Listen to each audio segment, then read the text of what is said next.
Okay, so in the last video we had a little technology problem, so we'll carry on from where we were. We were looking at a cone, and just to remind you, the surface area of a cone is equal to pi times r squared. That part of the formula is the circle, so it's the top of my shape here. So at times we don't have that. It might be like an ice cream cone where there is no top, so we would leave that bit off. And the second part of the formula is we're going to add pi times r times s, where s is the slope, so it's that sort of sidewall on our cone. So let's have a look at the one that we sort of crashed at. So in this case we've got a full cone with a lid. So our full surface area formula is going to be pi times my radius squared. In this question they actually gave me the diameter and not the radius, so I had to halve that first. Watch out for that trap. So pi times 4.5 squared, that's going to give us the circle on top, plus pi times my radius, which is 4.5, times my slope or my slant, which is 6.7. So when we pop that through on our calculator, we would wind up with an answer of 158.34. This was in metres, so metres squared. And because it's metres, the decimals of course mean centimetres, so going to two places would make logical sense if you're not asked to do anything else. Now in the next one we've got what we call a composite shape. So here we've got two cones, and hopefully what you'll notice is if I was doing a surface area on that, then this middle, the circle in the middle, basically doesn't exist. This is obviously going to be a shape. It might be hollow, it might be solid, but the actual surface area is the outside area, and so it won't include that circle. So when we do our formula for this one, we're going to have the two cones, but we would admit we normally start with a pi r squared. We're going to leave that out because there won't be a circle. And then we would add pi times r times s, and we'll do that for each shape. So in this case, pi times the radius is 2.8, and we're timesing that for the first shape. So first of all I'm doing, don't like that colour, so that's just me being fussy. First of all I'm doing this longer cone. So for that one my slope was, oh now actually this was a trick one, they haven't actually given me the slope. So in this case, what I've effectively got here is I've got a right angled triangle. Okay, what they've given me is this 6.1 here, and they've given me the 2.8 here, and what I don't have and what I need is that slope.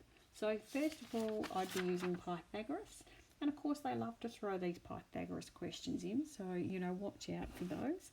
So to get that slope at the top, to get the hypotenuse of something, it's always the square root of the other two sides squared, the shorter side squared. So it'll be the square root of 2.8 squared plus 6.1 squared. If you're not using a calculator that shows that square root sign in a two-dimensional way and you're confident that it's gone all the way over the shape, then you might need to include a bracket, otherwise you'll get a BIMDAS error. But anyway, once you have processed that, you would get an answer of 6.71 metres for that slope. So over here I'm going to be timesing that by 6.71, and then I'd have to do the same again, so adding the pi times r times s for the other side, so pi times my radius, still 2.8, and then I've got to times that by the next slant. Now I'm basically doing this next triangle to the side here, and again I've got the 2.8. I don't have my slant again, and I actually don't even have the other side. So first of all, to get, and I'll just change colours, first of all to get this little side here, I've got to go this 9.6, take away my 6.1, and when I do that I'm going to wind up with my second side being equal to 3.5. So I'll pop that in here. And then to get the slant, it's going to be the square root of the other two sides squared. So square root of 3.5 squared plus 2.8 squared. And that will give you a slant of 4.48. Okay, so times 4.48. And as I say, we had to calculate those things first. Pardon me. So Once you put all that through your calculator, you would have wound up with a total surface area of 11.19 metres squared. Okay, and that brings us to our next shapes, which are going to be pyramids. Now, watch with the pyramids, because we can have square-based pyramids, we can have rectangular-based pyramids, or we can have triangular-based pyramids. So the process for your surface area is like any shape. You're just getting the surface area of each of the walls, and so it doesn't matter what shape. So you know how to get squares, rectangles, and triangles. The trick with most of these, though, is that, especially at an ATAR exam level, what they're going to do is they won't necessarily give you the heights of your triangles. So you've got to just watch these questions super carefully and see what they have in fact given you and what they haven't. So sometimes they'll give you, the edges of the shape here, but they may not. They might give you the height in the middle. So quite often they've given you the sort of the height up the top here, but they will very often not give you the height of the triangle. And so, because it's not the actual height of the shape, but it's that face when you're calculating the surface area. So you'll often have to come back to Pythagoras. And sometimes you'll be making your triangle. I'm just going to change colours again. Sometimes your triangle will come from that middle line if they've given you the height, and then you're going to be halving that floor area and then finding the hypotenuse. At other times, they may not give you the height of the triangle, but they might give you, so I'll just change colours again. At times they'll give you, say, this base along here, and they might give you the slope. Now that's not going to help you to calculate anything on its own, but you would then need to make sure that you sort of halved that triangle, if you like, and then you'd be able to find the height using Pythagoras again there. So sometimes you'll be using the outside sort of dimensions to calculate Pythagoras. Sometimes you'll have to think about it a bit more three-dimensionally and use those inside measurements, and it just depends on how the question reads. So let's have a look at some. And of course you need to remember Pythagoras. So if it's the hypotenuse that you're trying to find, then you need to remember that you'll be using c is equal to the square root of each of the two shorter sides squared. But if it's one of the shorter sides, it might be the height of the triangle you're trying to find, or whatever, then you need to use the square root of the longer side squared, take the shorter side squared. And if you accidentally mix those measurements up and do them in the wrong order, you'll get an error message because you can't square root a negative number. So if you get an error, that's probably what you've done, and just go back and have another look. So let's have a look at these questions. So for the first one, they've been pretty kind, and they have in fact given you the height of this shape. They've also told you the workings, this 9 is actually applying to the height here. And they've told you that it is a square-based pyramid because they've given you the same markers there. So when you come to do this surface area, it's going to be nice and easy. First, you've got the square on the bottom, which would be 12 times 12, so that's my square. Plus, I'm going to have 4 triangles, so 4 times my triangle, and each triangle is just a half times your base times your height. Now your base was that 12 that they'd already given us because we've just said that they were the same. So a half times my base, which is 12, times my height, which they've told us already was going to be my 9. So that one there was nice and simple, and you should have wound up with an answer of 360 centimetres squared once you did that one. Okay, let's have a look at the next one. Now, in this one, we've again got a square-based pyramid, so we know that all these sides are going to be 24, and they have given us the slope. What they haven't given us, so we know that each of these sides are 20, what they haven't given us to get the surface area of the triangle is the height of the triangle itself. So this is going to be one of those ones where we have to use Pythagoras, and the triangle that I'm using is basically there, or any of the other sides, it doesn't matter, of course. But what we have to recognise is that we don't have the base of this. We've got the full length across here, so I'd have to halve that first, which will give me a 12 there. And the 20, of course, they have given me.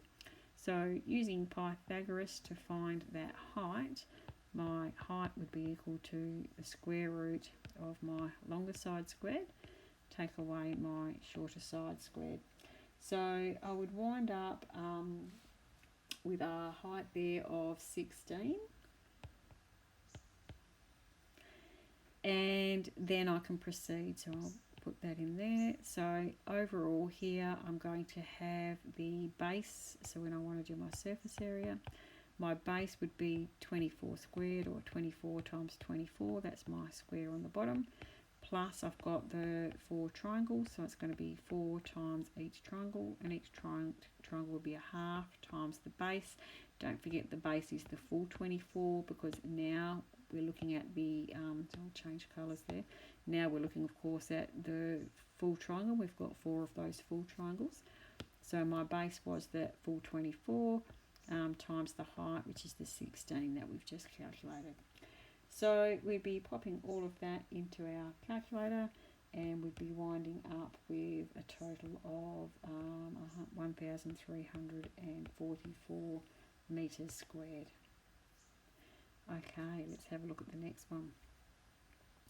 So the next one, all they've really told you is that you've got each of the sides is 60. So in this case, we know that that's 60. We know that all of these are also 60. So again, all we really need to do is exactly that same process in order to get the height, which they haven't given us here. So again, we know if we're looking at this triangle here, that we have to halve that base, so that's going to give me a 30. To find that height, I'm going to do the square root of my 60 squared, take my 30 squared, and then I'm going to carry on and finish that one. So I think I could leave you to do that one, and we might look at our next one. Now, this was one of the ones I warned you about, where they sometimes give you the height of the shape, but they don't give you those outside measurements. So on this occasion, and this one of course is also a rectangular pyramid, because my base is a rectangle here. I've got a different length and width. But what we're going to be doing for our Pythagoras is we're going to be using this height of the triangle. We're going to be using half of this floor measurement, and then taking our triangle back up to the top there to actually get the wall, if you like. So let's have a go. So first we'll need to use Pythagoras. So they've told me this one was 12. The length of this all the way across was 10. So to halve that from my centre point where my post of the pyramid would be 5. So when I come to do Pythagoras, it would be the square root, and this is a hypotenuse, of course, that we're now trying to find to get the height along here. And so my height would be equal to the square root of 12 squared plus my 5 squared, and that's going to give me a height of 13. So once I've got that, I can then get my surface area. So my surface area would be equal to the base of the pyramid, which is 18 times 10. That's just your rectangle on the bottom. Plus I've got 4 triangles altogether, but I've got 2 of that first one, 2 of the second one, and we'd need to actually check the height on that second one, which I haven't done yet. So I'll start with the blue ones, if you like. So what I'm looking at now is this blue one, and its partner one at the back there, making that look messy, so I'll take that off. Okay, so my first 2 triangles are going to be a half times my base, which is 18, times my height, which we just calculated was 13. And I've got 2 of those triangles, so I'd be timesing that by 2. And then plus I've got to work out the other 2 triangles, but I'm going to need to do another Pythagoras calculation again. So now what I'm looking at is again using that height, and I'm now going to take my calculation through the centre here and down here to get my next triangle. So to do that one, I still know that I've got the height in the middle of 12.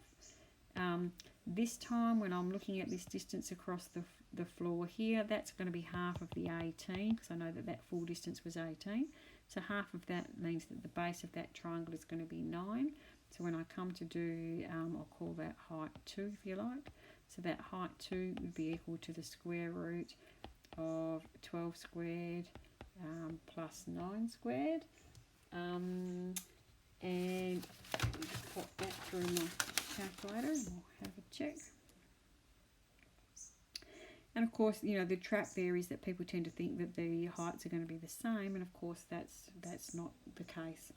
So let's just have a go here.